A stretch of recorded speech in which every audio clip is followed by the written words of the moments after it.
And welcome back to the Michael Cohen Show on our continued journey to 500,000 subscribers. Look, there's no other place to get facts than here. So do me a favor, hit subscribe, watch, comment, and share with family and friends. Let's build this community because the stupidity, it's not stopping.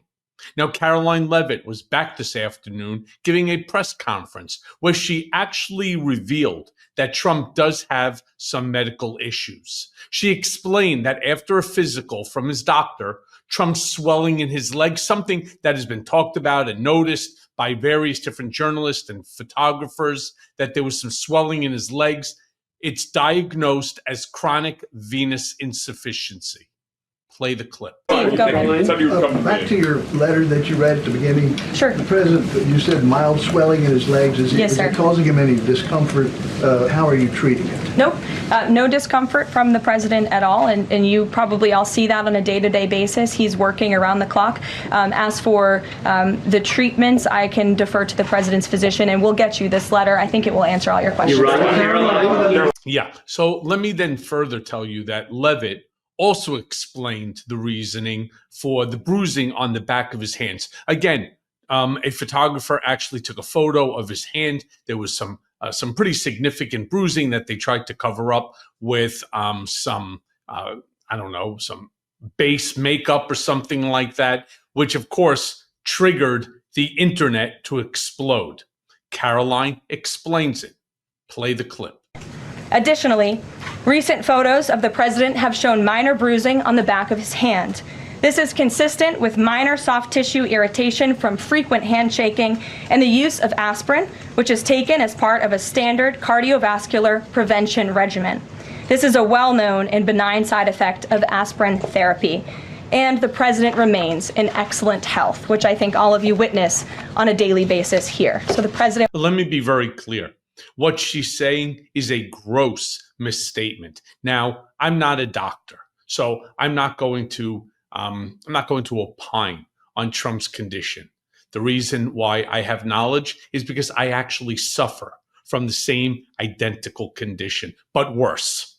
Whereas they stated in this report that Trump has not or does not contain what's called a DVT or an SVT, DVT standing for deep vein thrombosis. I actually did, which almost ended my life when I was 39 years of age. Somewhat about 3-4 years ago, I also suffered what's called an SVT, which is a venous thrombosis that is at the surface. So it's a surface venous thrombosis. It's not deadly. It just hurts like hell. As a result, I've been on blood thinners literally the last 4+ years.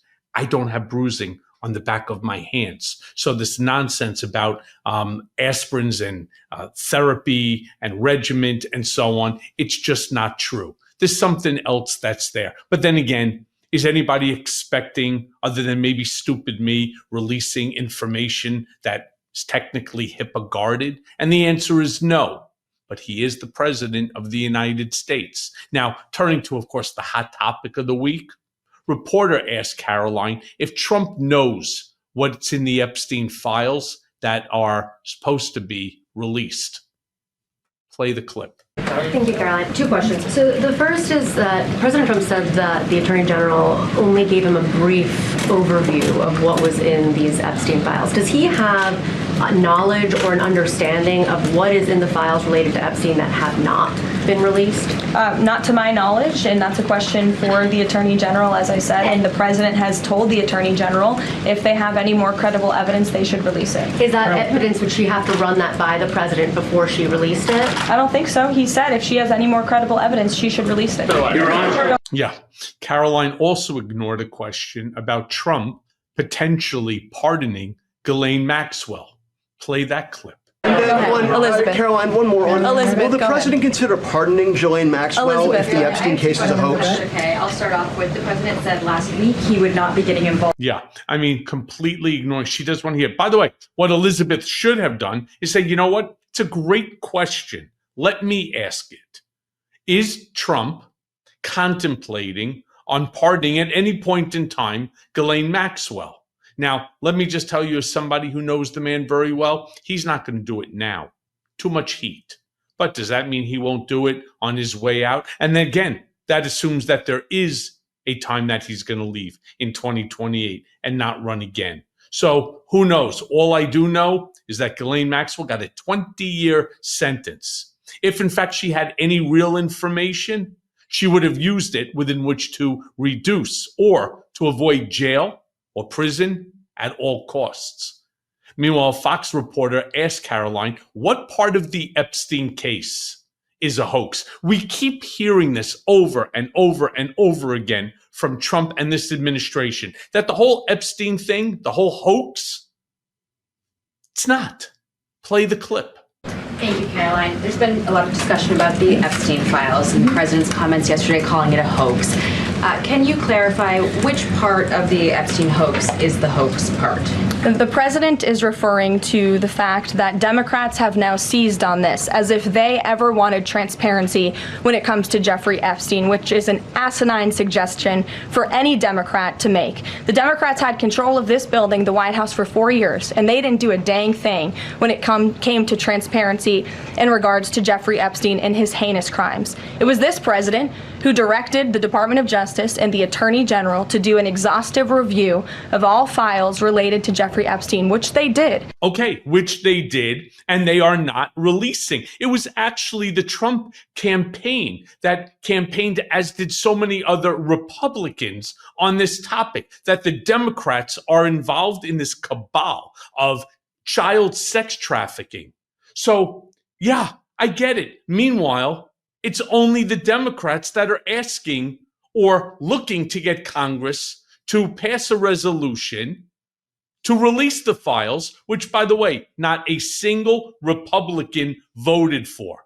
And all this is doing is just fueling this ongoing conspiracy theory about what's inside the file. How is Donald Trump attached to it? Who else is in that file that's being protected? Now, meanwhile, the press, they weren't going to let up. No, they weren't going to let her off the hook. They actually asked Karoline why they can't just redact the sensitive information and release the files. Play the clip. Move on from this story, but you do have some prominent figures, including the Senate Majority Leader, the House Speaker, voicing support for the files to come out. Representative Massey collecting signatures that would force a discharge petition for a vote on the floor for this. It doesn't seem to be going away. What is stopping the administration from just redacting any sensitive information, grand jury information, and putting out what is appropriate so that the American people can decide and then let this story die? Well, in terms of redactions or grand jury seals, those are questions for the Department of Justice. Those are also questions for the judges who have that information under a seal, and that would have to be requested, and a judge would have to approve it. That's out of the president's control. He has said, in agreement with some of the leaders on Capitol Hill, that if the Attorney General and the Department of Justice come across any other credible evidence, they should provide that to the American people. The president has said that, and he agrees with them on that. First of all the president needs to do is to make the determination that he wants it released. You don't need to go back to a judge. You don't need to do any of the things that Karoline just said. That is inaccurate. All he needs to do is just tell Pam Bondi to release the file, and it is released. Now, yesterday, former FBI Director James Comey's daughter was fired, and a reporter asked Karoline about it. Play that clip. Marie, Comey question, just to clarify, did the White House have any knowledge or did the president sign off on her firing? This was a decision that was made by the Department of Justice. Again, let me be very clear about something. As somebody who's worked for Trump for a decade and a half, who knows him certainly a whole lot better than Karoline, let me be clear about something. Nothing, and I mean nothing, is happening inside 1600 Pennsylvania Avenue or the Department of Justice or the FBI without Donald Trump's direct and expressed acceptance of it. They need his consent on everything. If not, they'll find themselves out the door too. So the fact that the claim is that he didn't know about the firing of Maureen Comey, James Comey's daughter, again, why not just turn around and say, yeah, he was told about it. He was told about it by the Attorney General, by the DOJ, and decided it's their call. He's all good with it.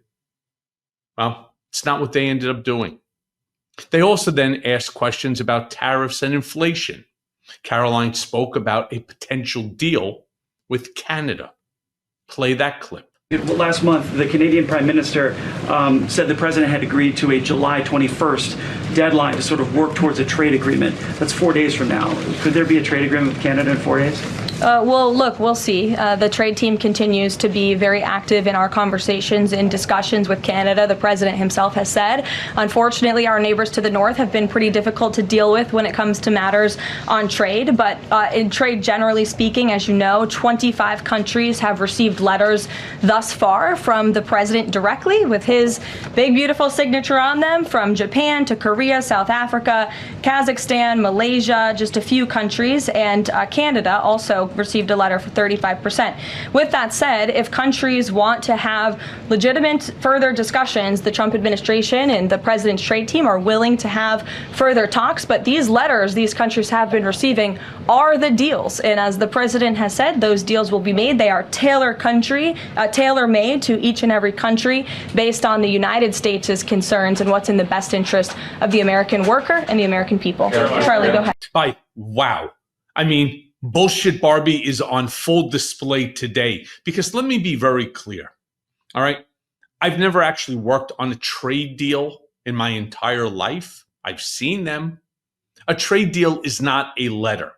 Neither is it unilateral, meaning the president of the United States does not get to tell the prime minister of Canada or the president of another country how the trade deal between the two countries is going to work. It is all thrown out on the table. It is negotiated ad nauseum, each and every different area, whether it's going to be, say, agriculture, whether it'll be steel, whether it be lumber, whatever it might be, medication, pharma, who knows, whatever it is all broken down, because not all aspects of industry are, in most cases, containing the same exact tariff or trade amount. I mean, that's the whole point. What she says is truly insane and ridiculous.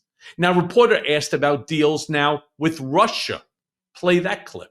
Reagan, go ahead. What you were saying, Caroline. Reagan, go ahead. I have two questions for you. It's just about, if I may, just about the tariffs, the first part. I get the secondary tariffs, but there was only $3 billion worth of trade between the U.S. and Russia in 2024. It's expected to be far less this particular year.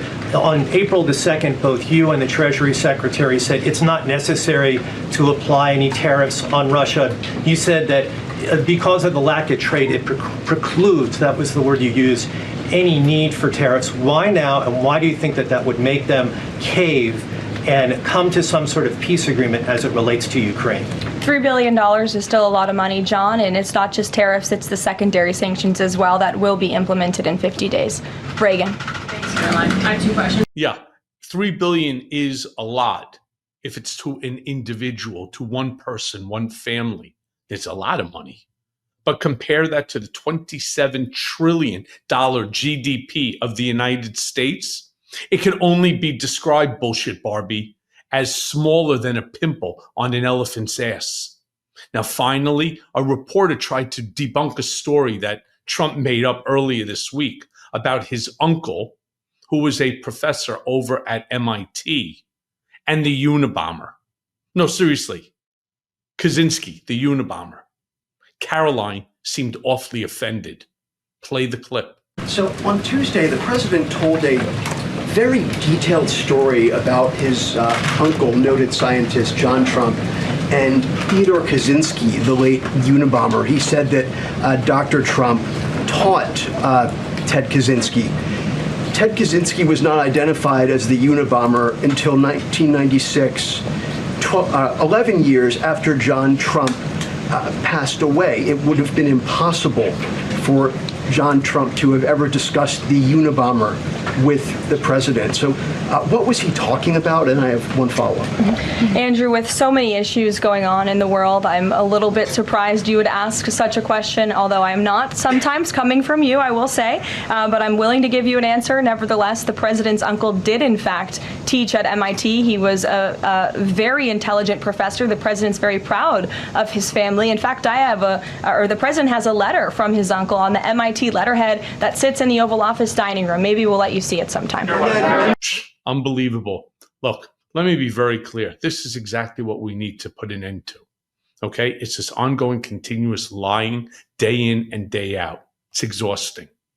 And as always, thanks for listening. Hey, everyone. First of all, thanks for watching. I mean, we're going to be posting daily episodes with reactions and talking about politics. We'll be talking about everything, in fact. So please like and subscribe. Join us on this journey.